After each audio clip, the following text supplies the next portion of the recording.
Bell আবিবের আকাশ যেন হঠাৎ করেই নীরবতার বুক চিরে আগুনের রেখায় ভরে উঠেছিল। কথায় আছে, ঝড় আসার আগে আকাশ শান্ত থাকে, কিন্তু শনিবার রাতের সেই নীরবতা ছিল আসন্ন বিস্ফোরণের পূর্বাভাস।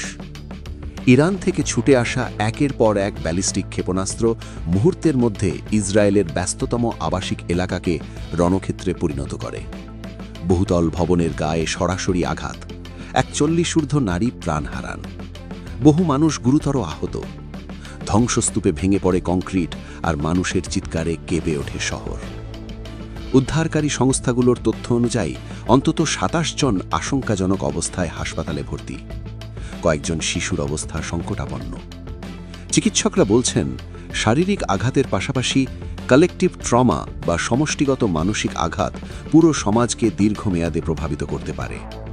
সমাজবিজ্ঞানে একে বলা হয় সোশ্যাল শকওয়েভ বা সামাজিক অভিঘাত, যখন একটি সহিংস ঘটনা গোটা জাতির মানসিক কাঠামো কাঁপিয়ে দেয়। দমকল বাহিনী ও পুলিশ ধ্বংসস্তূপে তল্লাশি চালিয়ে যাচ্ছেন।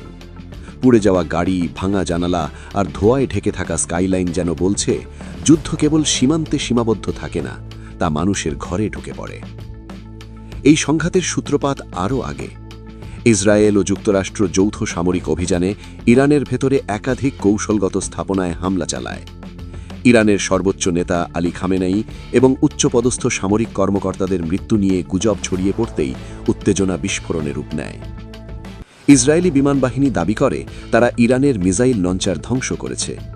ওয়াশিংটন জানায়, প্রথম ১২ ঘণ্টায় প্রায় ৯০০ লক্ষ্যবস্তুতে আঘাত হানা হয়েছে। কিন্তু ইতিহাস বলে, যে আগুন জ্বালায় সে আগুনের উত্তাপও পায়। ইরান পাল্টা জবাব দেয় দ্রুত ও ব্যাপকভাবে। কয়েক ঘণ্টার ব্যবধানে প্রায় ৩০০ ক্ষেপণাস্ত্র নিক্ষেপ করে তেহরান। শুধু ইসরায়েল নয়, এই উত্তেজনার ঢেউ ছড়িয়ে পড়ে ইউনাইটেড আরব এমিরেটস, বাহরাইন, কাতার এবং কুয়েত পর্যন্ত। পুরো অঞ্চল পরিণত হয় রিজিওনাল সিকিউরিটি ডিলেমার বাস্তব উদাহরণে, যেখানে এক পক্ষের নিরাপত্তা পদক্ষেপ অন্য পক্ষের জন্য হুমকি হয়ে দাঁড়ায়। ইসরায়েলের হোম ফ্রন্ট কমান্ড জরুরি অবস্থা জারি করে। স্কুল, অফিস, গণপরিবহন বন্ধ। সাবওয়ে স্টেশনগুলো অস্থায়ী আশ্রয়কেন্দ্রে পরিণত হয়। হাতে সামান্য প্রয়োজনীয় জিনিস নিয়ে শত শত পরিবার বাংকারে রাত কাটায়। ২০২৫ সালের ১২ দিনের যুদ্ধের স্মৃতি এখনও তাজা। তখন ২৮ জন নিহত হয়েছিল। ফলে নতুন করে শুরু হওয়া এই সংঘাত জনগণের মনে গভীর অনিশ্চয়তা তৈরি করেছে। রাষ্ট্রবিজ্ঞানের ভাষায় এটিকে বলা যায় স্ট্র্যাটেজিক রেজিম প্রেশার, যেখানে সামরিক আঘাতের মাধ্যমে রাজনৈতিক পরিবর্তনের লক্ষ্য সাধনের চেষ্টা করা হয়। মার্কিন প্রেসিডেন্ট ডোনাল্ড ট্রাম্প এবং ইসরায়েলের প্রধানমন্ত্রী নেতানিয়াহু স্পষ্ট করেছেন, লক্ষ্য শুধু প্রতিরক্ষা নয়, বরং ইরানের শাসন ব্যবস্থার পরিবর্তন। নেতানিয়াহু তার ভাষণে ইরানি জনগণের উদ্দেশ্যে বলেন, তারা এমন পরিবেশ চান যেখানে মানুষ অথরিটেরিয়ান রুল থেকে মুক্ত হতে পারে। কিন্তু বিশ্লেষকরা বলছেন, এই বক্তব্য আসলে জিওপলিটিক্যাল পাওয়ার প্রজেকশন, ভূ রাজনৈতিক শক্তি প্রদর্শন, মধ্যপ্রাচ্যে প্রভাব বিস্তারের বৃহত্তর কৌশল।